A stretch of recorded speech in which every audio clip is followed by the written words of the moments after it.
है तो किसी को गुस्सा नहीं आता। क्यों नहीं आता? उसको समझ नहीं आ रही है क्या कह रहा है। हुजूर ने जब उनको कहा कि ला इलाहा इल्लल्लाह पढ़ लो तो उन्होंने क्यों पत्थर मारे? हुजूर ने खुदा नहीं दी? क्या कहा था?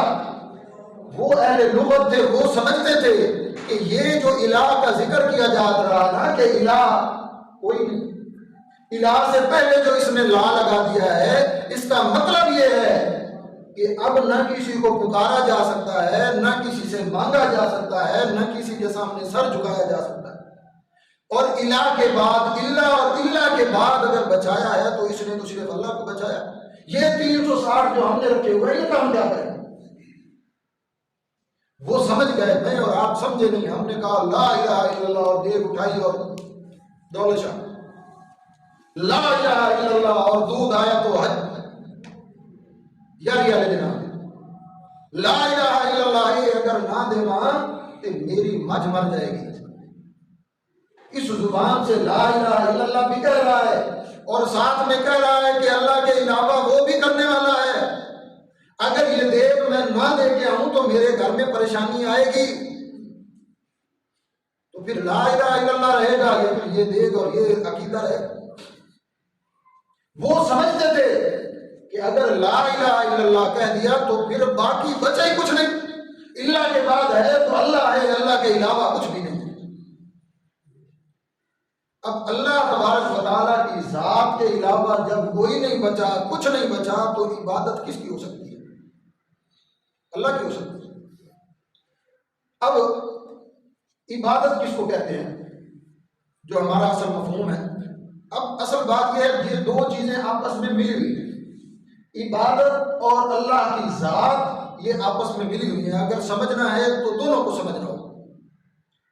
अब हम नमाज में खड़े हैं, अब खड़े होके क़याम के अंदर सुबहानक अल्लाहुम्मा व बिहम्दिका, अगर ये सुबहानक अल्लाहुम्मा या खड़ा होना, अब्बा जी सामने बैठे हैं और मैं उनके सामने अगर इस तरह हाथ बांध के खड़ा हो जाऊंगा तो ये इबादत बनेगी।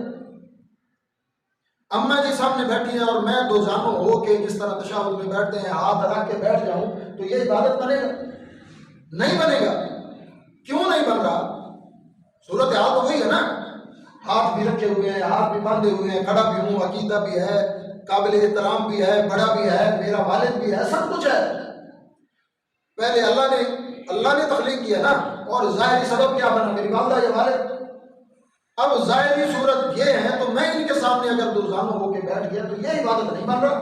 और जब मेरे सामने कुछ नहीं है, मस्जिद के अंदर मुसल्ले के ऊपर या घर में मुसल्ले के ऊपर खड़े होके सिर्फ ये मुसल्ला सामने रखा तो इबादत हो गई। ये मुसल्ले की वजह से इबादत होती है। अगर मैं कपड़ा बिछा लूं तो फिर इबादत। ऐसी कौन सी चीज है जो इस चीज को इबादत बना देती? उलमा ने इबादत की बहुत सी तारीफात लिखी हैं कि जिसमें अल्लाह तबारक व तआला की ज़ात की तरफ दिल बिल्कुल मुतवज्जे हो जाए, दिल की खुशी के साथ, दिल की आजिज़ी के साथ, तज़ल्लुल के साथ जब खड़ा हो जाए आदमी तो ये इबादत है। अब बात यह है, नमाज के अंदर जो आजिज़ी इनकिसारी खुशू हासिल होता है, जो खुशू मुझे बैतुल्लाह के तवाफ के अंदर हासिल होता है, क्या ज़कात देते हुए वो खुशू हासिल होता है? जो तो जेबों पैसे निकलेंगे, केड़ा खुशू ते केड़ा खुशू ते केड़ियां देगा ते केड़े चावल। अब ये इबादत बनेगा कैसे? इसको मैं इबादत कहूंगा कैसे कि ये ज़कात का देना, सदके का देना, ये देगों का देना, ये भी इबादत है। ये इबादत तब बनेगा जब अल्लाह की ज़ात, इलाह की ज़ात, उसकी तारीफ मेरी समझ में आए। इलाह उस ज़ात को कहते हैं। अब ये तारीफ जो है ये ज़हन में रख लें, इंशाअल्लाह सारी जो ज़हन के अंदर चीज़ें छुपी हुई हैं, जो समझ में नहीं आ रही, जो गिरे हैं, वो सारी खुल जाएंगी। अल्लाह तबारक व तआला और इलाह की ज़ात क्या, उसको इलाह क्यों कहते हैं? कौन सी ऐसी चीज़ है जिसकी वजह से किसी को इलाह कहा जाता है? इलाह कहते हैं उस ज़ात को जिसको इंसान ये समझे कि मैं उसको नहीं देख रहा पर वो मुझे देख रही है। आलिमुल गैब है वो ज़ात जो आलिमुल गैब है, और वो ज़ात जिसको तसर्रुफ़ गैबी हासिल है। वो मेरे लिए अच्छाई भी कर सकती है, मेरा बुरा भी वो कर सकती है, उस पर कुदरत है, और वो मुझे देख भी रही है। जो जात मुझे देख रही है और मेरा अच्छा या बुरा करने पर कुदरत रखती है, वो इलाह। अब ये मेरे ज़हन में जब होगा तो मैं उसके लिए जो कुछ करूंगा वो इबादत है। मैं नमाज में खड़ा हूं, किसके लिए खड़ा हूं? उस जात के लिए जो मुझे देख रही है और उसको तसल्लुत मुझ पे कुदरत हासिल है, वो मेरे साथ अच्छा भी कर सकती है, बुरा भी कर सकती है। अब ये नमाज इबादत है। ये सोचकर मैं सदका दूंगा कि उस जात के लिए दे रहा हूं जो मुझे देख रही है, मेरे ऊपर कुदरत रखती है, मुझे नुकसान दे सकती है, नफा दे सकती है, तो ये इबादत है। मैं कुछ भी करूंगा, अगर मेरे ज़हन में ये बात है तो मैं जिसके लिए ये चीजें सोच रहा हूं वो इलाह है और मैं उसकी इबादत करूं। अब ये अगर दूध दे रहा है, क्यों दे रहा है? इसलिए दे रहा है ना कि मेरे ऊपर उसको तसल्लुत गैबी हासिल है। अगर मैं नहीं दूंगा तो मेरा जानवर मारने की कुदरत उसको हासिल है, लिहाजा ये देना इबादत है। और इबादत गैर की जब हो जाए, अल इबादत लिगैरिल्लाहि फहुवा कुफ्र, कि जिसने अल्लाह के अलावा किसी के इबादत की उसने कुफर किया। अब ज़हन में ये चीज रख के आप दुनिया के अपने सारे मामलात को खोल के वाज़ेह करके देख लें कि कौन सा काम मैंने अल्लाह के लिए करना है और कौन सा मैंने गैर अल्लाह के लिए करना है। अल्लाह तबारक व तआला ने कुरान मजीद सूरत ताहा, अब ये जो तारीफ किया मैंने, अल्लाह ने कुरान मजीद में इसको बारहा जा बजा जिक्र किया।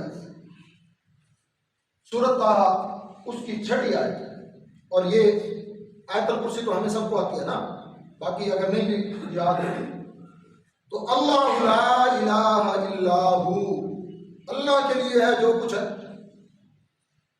अल्लाह के लिए है जो कुछ है। अब अल्लाह के लिए है इसका क्या मतलब है? अल्लाह खालिकु कुल्ली शै, इसका क्या मतलब है कि अल्लाह इन चीजों का खालिक भी है और मालिक भी है, उसको तसर्रुफ गैबी भी हासिल है, वो कुदरत भी रखता है, जब चाहे जैसे चाहे इसको पकड़ भी सकता है। ये है जी सूरत ताहा 6ठी आयत, लहू मा फिस समावाति व मा फिल अर्द, उसी का है, लहू उसी का है, ये हु नहीं है जेड़ा दो शेर के दरमियान चला के ते सुल्तान बाहू के खाते पा दी। कोई शेर ला लो बस दरमियान में भूल आती होता, कुछ सुल्तान बाहू के जिम्मे पै गया। हमारे साथ ये वाक़या हुआ था इस तरह, एक जगह जमात के साथ गया तो एक आदमी ने बड़े गलत अशार पढ़े जिसमें सूफिया कराम की बड़ी तौहीन की, दाढ़ी की तौहीन की, और दरमियान में वो हू लगा दे और कहे जी आप देखिए जी बुजुर्ग थोड़े बारे के अकीदत हम में से एक बड़े ज़ईफ और सियाना बंदा से उन्होंने ये हजरत है ही नहीं, अगर तेरे को इस पे कोई दलील है तो लिया, कोई किताब कोई चीज़ के सुल्तान बाहू दशेर है तो मैं मना। अब इससे बड़ी तो कोई दलील नहीं है ना। इस पुराने में ये वो किताब है कि जिसके माथे का जुमर है ज़ालिकल किताब ला रैब फीह, इसमें शक नहीं हो सकता। वाहिद किताब दुनिया की जिसके अंदर अल्लाह ने फरमाया कि कुछ भी हो सकता है, इस पे शक नहीं हो सकता। उस किताब में अल्लाह ने कहा लहू मा फिस समावाति व मा फिल अर्द, जो कुछ जमीनों में है, जो कुछ आसमानों में है, वो सारे का सारा अल्लाह के लिए है। कैसे है? वो इस पर कुदरत रखता है, वो तसर्रुफ गैबी रखता है, वो इसको देखता भी है, जब चाहे जैसे चाहे पलटता भी है, नफा भी देता है, नुकसान भी देता है।